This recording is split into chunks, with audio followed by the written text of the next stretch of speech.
Okay, so here is the unboxing of the G502X Plus. Now the packaging was super minimalist and I really liked it. And as we opened the plastic wrapper, I got to see the full box of the G502X Plus, which is the highest end product in this new lineup. Now the G502X Plus box also has some resistance and it really builds up the anticipation of what's inside. And look at that thing!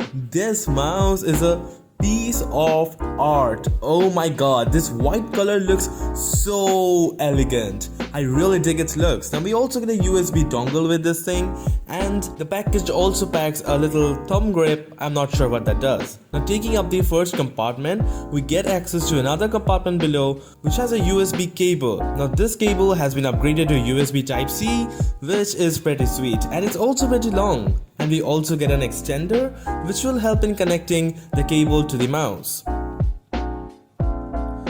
Apart from this, we also get some paperwork with this mouse.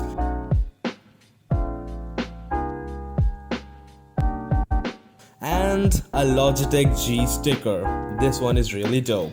Now these are all of the components that are included in the box of the G502X Plus. I really enjoyed the unboxing experience. Now the G502X Plus is a huge upgrade from the original G502 wireless mouse, and I really dig how this looks. This is almost like an alien spaceship. I can't wait to share more on this mouse in the full review. Until then, like and subscribe.